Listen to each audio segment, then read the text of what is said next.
ICN started back in 1984 in Victoria, and the reason we started was to give small businesses an opportunity to link up with projects.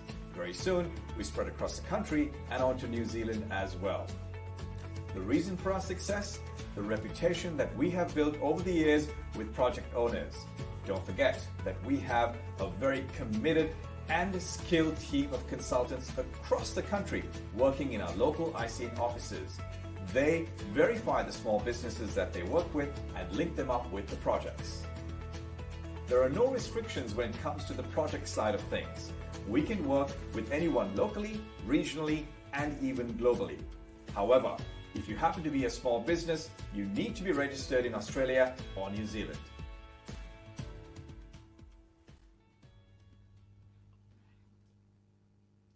Well, hi everyone, and welcome back to the next session of the Unlocking Digital Horizons 2024 ICN ICT Summit, and it's great to have you with us if you just joined us. My name is Mike, Louise, hello, and we're the MCs for the day. And look, before we get into the next session, just want to strongly encourage everyone to look at the Q&A session, as well as posting some questions related to the Q&A session, and also to visit our booths of our primary sponsors, which you will have access to as well. Okay, so without further ado, I'd now like to introduce Alex Bilbie-Clarke from the ABC. It's great to have Alex with us. Alex is the Group Product Manager, Listen and Music, and Alex looks after the audio digital products at the ABC.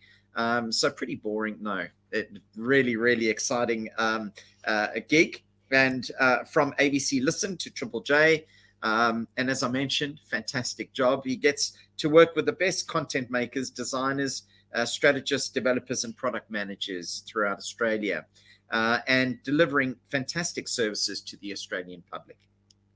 While a product manager by trade, Alex, over the last 15 years, has worked across development, design, data analysis, and CRM implementation across media, finance, and government organizations.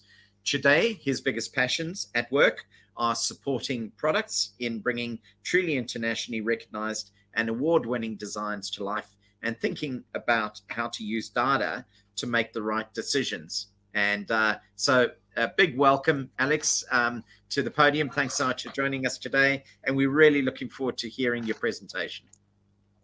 Thanks so much for having me. Really appreciate the intro. Hi, everyone. I'm here today to talk a little bit about how we make decisions around digital products at the ABC. So as mentioned before, that's me here too. I'm the Group Product Manager for Audio Products at the ABC. What that means, again, I said in the intro, but to give you a bit more specific idea, I look after every digital product that is primarily audio at the ABC across Listen, Kids Listen, Triple J, and all our websites. Probably worth noting though, I spent the majority of the last 5 years really focused on Listen. So a lot of my examples live in that sort of space, but we are working across all these different sections. This has been covered pretty well, but I've worked across a whole lot of areas over the last 15 years. And today my role is managing other product managers. And a lot of the decision making I'm going to talk about today is about product management. So probably good if I very quickly summarize what product manager is. I assume a bunch of you know what it is, but just so we're all on the same page. In the world of building digital products, we used to be very project centric. So we used to have a lot of project managers who would do things like build the Radio National website, build a Triple J website, and that'd be a project that would have a start and a finish date. What we've largely shifted almost entirely over to a product-centric approach, where we have teams with ongoing investment and KPIs they need to hit. They then need to decide, to hit our KPIs, do we build a Radio National website? Do we build a Triple J website? Do we build something else? So it's a sort of change in mindset, and it means there's a lot of thinking about where do you invest your effort. So the product management role tends to sit between a few different spaces. You need to understand how to design great digital experiences. You need to understand how to develop them. And you also need to understand your business, whatever business that is. At ABC, that's quite different to a bank or something like that. But either way, you need to understand what the unique things about your business are. And when you start off in the space, it's a bit about coordinating those different spaces. But the more I've worked in the area, the more I've realized this is about using the fact you understand all the different areas to make really good decisions in the space. And that's really what my talk is about today. The main decision we talk about all the time, and so this is probably about 80 to 90% of the decisions I focus on in my day-to-day, is where do we invest our budget, time, and focus. So we manage a bunch of apps and websites. Do we fix bugs? Do we redesign something? Do we improve the back-end systems? Do we make a new feature? We're always trying to juggle these different priorities. So, and the challenge I see while we're juggling these is you often end up with product managers or decision makers on either end of this spectrum. So you've got the sort of wishy-washy decision maker where they're really excited about ideas, they take a lot of information in, but they don't really focus around a few specific things they want to do. At the other end of the spectrum, I've worked with a lot of people who are all about the highest paid person's opinion, all about captain's picks, little to no evidence, and that's kind of ineffective because you actually often aren't making the right decision, you're just making a decision.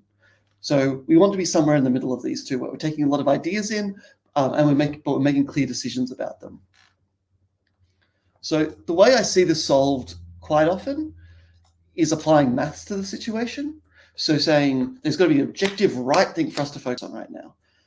And this process generally looks something like this, where you get a team together, everyone writes out a bunch of feature ideas, and then you rate all those feature ideas on how complex they are, how much effort it would take to do them, how much growth they have, things like that. And then you give those different ideas an overall score. I've done this process I've done it so many times, definitely over 20 times. And I will tell you that most of the time, features where there's a high level of ease and clarity tend to win out these processes. And that generally means that you're just going for low-hanging fruit. There might be other teams who do it different ways, but in my experience, that is what happens. So you end up with a lot of low-hanging fruit things prioritized. So if we don't want highest paid person, we don't want wishy-washy decisions, and we have questions about trying to maths this situation, what's our approach? So this is where I sort of come to my general, I guess, ethos of decision-making, is you need to make decisions that are clear, but you need to directly address the uncertainty around decisions and gather all the right inputs to make the right decision. So, I mean, I frame these as lessons within the slide deck. I'm not saying lessons to you. These are lessons I've personally learned, what I've taken on over time. And the first is that you need to analyze different types of investment differently with digital products. In my job, there's generally, just to stretch the apples and oranges metaphor across this, there are generally three types of things we can invest in. So we can optimize an existing experience. We can place a bet on a new experience, and I do use the term bet intentionally. You never know if something new is going to work or not. And finally, you can build foundations for the future. Those are generally the three types of things we need to invest in, and often it's very hard to compare these different apples and oranges. So as an example, for an optimization, we might say, we need to optimize how music listening works in the app. So let's make a new screen that's better at showing what the composers and performers are on classical music. That's not something completely new. That is making it a bit better to listen to music. But this also applies to reducing how often our apps crash. It could be that. An example of placing a bet on a new experience might be adding audiobooks to the Listen app. We never had audiobooks before. What would happen if we put them in? And finally, an example of building foundations for the future might be a complete refresh of the push notification system. We've done that before. We needed a new system behind it all to power it. And sort of hinted at earlier in my piece, that optimization stuff actually lends itself really easily to that mathematical problem solving because you have all the current data on how people are interacting with your current solutions. It's really easy, often quite easy to define what you're doing in that space as well. Whereas putting a bet on a new experience is defined by unpredictability and foundations for the future. You often won't even get the benefits for quite a while, probably multiple years on those. But you can actually compare mathematically apples to apples, oranges to oranges, and to some extent watermelons to watermelons. You can individually compare these different areas, but you can't compare across them in my experience. So how do you pick between them is where I sort of go next. So my lesson number 2 is you need to have a strategy that has teeth. You'll notice through some of these slides, I've also got suggestions of books if people want to read more about them on the bottom left. So strategy with teeth. So when you're looking at your mix of different priorities, is there a larger piece of work you're feeding into? Is there a larger strategy across your organization that your work needs to inform? You often can look for that, but often at the same time, you are going to need to actually write your own strategy or your own interpretation of the broader strategy. So I also have some advice for how do you write that strategy. Generally, we write at the ABC strategies from 1 to 3 years, the sort of timeline you're looking at. And the worst thing I've seen people do when they're writing a strategy for a product team is list out a bunch of different things their team are doing. So saying, here's a prioritized list of all the different tasks we do in a given month, week, what have you. What I've shifted to doing a lot more over time when writing these strategies is something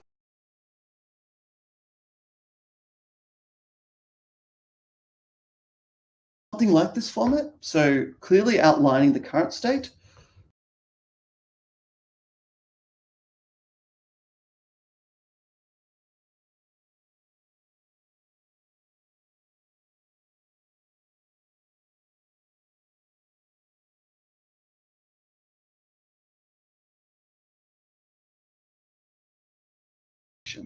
so an example here is our 2018 strategy. I think it was 2018, might have been 2017. Anyway, our earlier strategy for the ABC Listen app, where the ABC Listen app shares all its radio and podcasts with third parties. This is problematic because it limits new user growth because there's no real reason to try it if you're already getting our content elsewhere. So as a result, we need to do a series of discovery and learn things to find unique content propositions beyond radio and podcasts. And that could be music, news on demand, things like that. So what this did for us was meant say, oh, we're going to do a lot of bets on new content types within this. There might be a few little optimization projects in there. We're not ignoring our foundations for the future, but we're really focused on the oranges in this apples to oranges metaphor that I'm stretching too far. The third lesson I've learned over time is focusing on the right questions. So there is going to be a lot of uncertainty in decision making, and often you can burn a lot of time focusing on the wrong things. So a process that we've used quite a few times to get to the right questions is called an assumptions matrix. This is where I work with a lot of key stakeholders and SMEs to gather all their opinions, and we sort of frame them as assumptions. This stakeholder assumes this outcome will happen. And then you place them all on matrices. So on a matrix. So on one layer, you've got, is this assumption really high impact to our goals and to our strategy, or is it low impact? And then how certain we are about this assumption. And I really like this angle because it does two things. Firstly, it just shakes out a lot of opinions that people are holding in the back of their heads. And then it forces people to back them up and say, oh, we're really certain about this. We have this data, this data, this data. But it means that everything's on the table and you have a clear view on the certainty of those opinions. And then the next step with this is to figure out what your actions you want to take on the back of this. So things in the top left are accepted risks. You just want to act and learn from them a little bit. The bottom area is your considerations and your constraints. That's your room to move. And then the top right is where you really want to focus all of your research and input gathering in that space. And the idea is to move all the things that are in the top right into one of these two areas, so the bottom areas. So an example of this, a few years ago, we were thinking, okay, we want to invest in a new platform for Listen. We've done a lot of work around the mobile app. Where do we start putting our effort in now? So some examples of assumptions that we'll put on the table. So an uncertain low impact one was Amazon Alexa. We think they might want some more audio stuff, but we weren't really sure about the size of the market was going to be. So that's probably a bit lower on the impact scale. We actually knew how smartwatches were growing, and they weren't growing enough for it to be a really major focus for us at the time. We thought, but we weren't certain about car dashboards. So, car dashboards, apps that are installed on there, We knew they were going to digitize really quickly, but we didn't know what we needed to do in that space. So that was a really uncertain assumption. But we did know quite a lot about how websites worked as great funnels for new users. So what we did in this case, all we did was interview a bunch of international experts in car development, and we learned a lot about how fractured and complicated the car dashboard space, and this was not the space for us to invest loads and loads of resources into. So we selected websites as the main focus for investment at that point. Which brings me to a sort of sub-lesson I've learned over time, which is using the right tool to then answer the question. So in that previous example, we used interviews with international experts. I think, not to oversimplify the situation, but often you can find that within optimization questions, you often can find the existing data that you have, or you can usability test with audiences, which I'll talk about more in a second. When it comes to placing new bets, you can look at industry data and concept test with audiences, and then you can launch, test, and learn. And finally, there's probably other ways, but in my experience, if you're building foundations for the future, it's a lot of expert interviews that you're looking at. So examples of those different approaches, when we were looking at reviewing how sport works, so optimizing sport scheduling, basically, we did usability testing where we put the app in front of users and asked them to find sport events if they could. If they can't, then we know we're not doing a great job. So that's quite easy to get a clear answer very quickly about how usable your products are and then optimize on the back of that. When you're working in the more theoretical, what can we do in the future space, we use concept tests a lot, which is where you pull together a version of an improvement you want to make, usually a pretty cheap version of that idea, and you get people to actually use it. So an example here was news playlists. We've got a playlist of 1 to 5 minute long news stories, and we built a very simple version of the feature, and we gave it to 300 users to test for a week.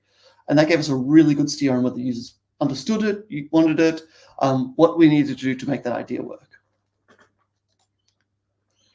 A bit of a change of pace, but somewhat related. For lesson 4, it's really with decision making, we've found that it's good to avoid sweating two-way door decisions, especially if they have fast feedback. So some decisions are ones where you can walk back from them. You can take that back, you can shut down the feature, you can move away from it if it's not working. In those situations, it's all about testing and learning. So making a quick decision and then learning as quickly as possible. But on the other hand, there are some decisions which are one-way doors, which are worth pondering. So the more you can talk about, is this something we can reverse or not, the better. And the more you can talk about how quickly you can learn if you launch this, if it's a good idea or not, the better as well. I talked before about those sort of concept tests and usability tests, which can teach you a lot. But in the world of media and apps, there's a lot you can't test. And you just need to put things out in the wild because you can't control the news cycle. A feature might work great in one news cycle and not great in another one. In a closed test, you can't always predict these things. So yes, we try to make decisions quickly if they are two-way doors with a high feedback loop. So an example of this was the audiobooks, which I talked about before. We didn't think users would get mad if they were suddenly given audiobooks. We knew it was actually pretty easy to put audiobooks into the app. They're not too different to podcasts, to be honest. And if we only released a few audiobooks to begin with, we didn't think users would be too mad once we got rid of them in a few months' time. There's a bit of a cost to taking it away, but it wasn't too bad of a two-way door for us. So we didn't really test this feature too much. We just put it out there to check how users did it, rather than stressing about all the different inputs we needed. Finally, the last of the lessons I'll go through today that I've learned is finding the metrics that you can actually impact. I've said before that it's not too hard when you're looking at optimizing an existing experience to find numbers to compare different apples to apples. It's pretty easy to look at your different solutions and what those can move. But a lot of the time, you actually can't influence the numbers you think you can influence. So as an example of that, a few months ago, we were looking at the Listen website, which we've now built, and we're saying, how do we get weekly active users up higher? We have really high monthly users, but our weekly users are actually quite low. What can we do to move that? And as I hinted at before, that we have things like the news cycle and release cycles that will dictate weekly active users much more than our teams who are building these products can influence them. So doing releases optimizing to increase weekly active users isn't going to work so well. So what we did instead is we said, what are the things we know correlate with returning weekly users? And we found out that users who hit play, so open up a page and hit play, are much more likely to come back the following week. So that is actually a number we can optimize for. So rather than focusing on that weekly number, we instead focus on the users who hit play as the target for our work. And you can see the sort of change we implemented as a result. So on the left, we don't have a really clear button on the page. It's kind of blurs with the rest. It also doesn't really look like a podcast that you could play. It looks like an article. So we did a redesign, really trying to focus users down on that play button. And that's actually going out tomorrow, I think. So we don't have results for this one yet, but this will theoretically, based on our evidence, start to move that weekly active user over a really long time. And this is just the tip of the iceberg. I won't go through this in detail, but this is the sort of thing we do where we map out all the metrics we can't impact at the top, which are the important ones, like weekly users, new users, sessions per user. But then we try to break those down into the things we think we can control. And that's where we focus all of our optimization efforts, on that bottom section down there. So in summary, I think decision-making around digital products is all about clear decisions, directly addressing uncertainty and gathering the right inputs to sort of address that uncertainty. And the 5 lessons I've learned over time is analyze different types of investment differently, have a strategy with teeth, focus on the right questions, don't sweat two-way doors with fast feedback, and optimize for the metrics you can impact. Thank you. That's brilliant, Alex. Thank you so much. That was very insightful. And I think the takeaway for me is twofold. Fail fast, make those decisions in an agile environment, be able to pivot quickly. And then the final thing that I probably had a takeout on was the user retention. And one of the questions that have come through is, what are the best practices for SMEs to leverage user feedback in their decision-making process? So, I think that's pretty critical when you are implementing something that you really want to ensure that it's working. Yeah, I mean, there's heaps of different types of user feedback, I suppose. So, I mean, the traditional forms of user feedback are surveys and just your feedback channels. So we get heaps and heaps of emails. A lot of them are people complaining about content, but sometimes they're complaining about our products, and you do need to take that into account. That form of feedback is useful for understanding where things are broken. It's not great so it's good for those optimization situations. It's not great for figuring out where you should move next. So it is useful in a certain context, especially if you're getting a lot of feedback in a space. Like one item is one person. I think 3 items is probably 300 people. I personally scale it up that way. The moment you start getting multiple complaints, is the moment I start to really pay attention to bits of feedback. Surveys are quite useful, but again, they are a pretty biased source because you're surveying people who are willing to fill out a survey from the ABC. So you're definitely doing a captured source there a lot of the time. And when people are answering a survey, they're often saying what they think they would do, not what they'd actually do. And that's where that test and learn comes back into it. People might say they do one thing, but you won't get proof that they'll do it till they do it. So test and learn is a really important way to build on that. Yeah. And I think where your environment is almost on hot coals all of the time, because you're in a very, very engaged environment where it's literally on a daily basis. I can only imagine how the monitoring of that process is absolutely imperative. Another question from Hamilton is, how long did the audiobooks trial last? Yeah, it's a good question. That one was the initial set of books, I believe, was I think we ran the initial trial for 3 months before reviewing it, and then we extended it for another 3 because of rights. We could just do that, but then we've kept on going, adding more audiobooks over time. So yes, a few months is what we needed for that one. Most of the time, you need a few months to get good content results. I've found you get a good early indication, but some things get a lot of hype and then it dies away. So you need a few months to let it sort of soak in the audience. The audiobook one is interesting because we actually it wasn't a runaway success. So we sort of had all these levels for where we thought the audiobooks should get to for us to justify it in the future. And it didn't become this huge proposition for the product, but we did realize that it was filling a gap. So we saw that users were listening to them a lot at night and on Sundays, which is where people turn away from the ABC, generally speaking. That was actually, so we actually ended up changing our success criteria on that, saying, oh, this isn't about overall driving new users anymore. It's about filling our gaps and making our weeks more even in terms of time spent. Fantastic. Thanks, Alex. Well, I think those are all the questions, Louise. They are. Look, thank you so much, Alex. It was wonderful to see you through the screen and hear your insights. It certainly has given us a lot to think about in terms of what our feedback is telling us, and to look at the data and the information we have to help us make those decisions around our products.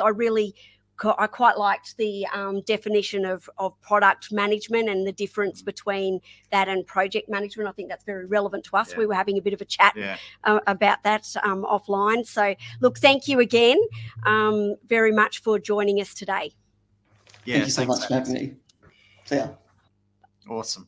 Now, it is time for us to take a break. And during the break, we're encouraging you to check out our booths where you can meet the sponsors and continue the conversation about some of the topics that have been discussed in today's presentations. If you go and check out the booths, you'll see that not only do we have ICN staff there for a chat, you've got the Cyber Wardens team who are here to introduce you to the resources and the course material that's available for around building your cybersecurity awareness for SMEs.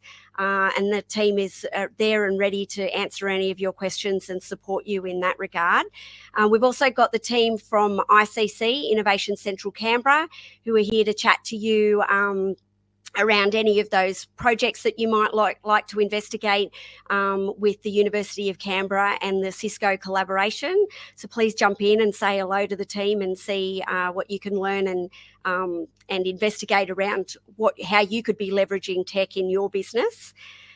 We're going to be back at around 1:20 this afternoon, and we will be meeting with Construct Maps first. So don't forget to check out their booth as well. They're there to talk to you, share a bit of information around their platform and how they can help with spatial data in your projects. And last but not least, do not forget that you have the opportunity to win yourself a premium subscription with ICN Gateway.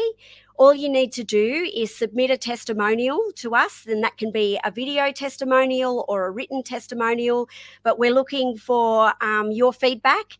It could be around Gateway, it could be around your experience today with the ICN Summit, but submit your testimonial and you'll be going into the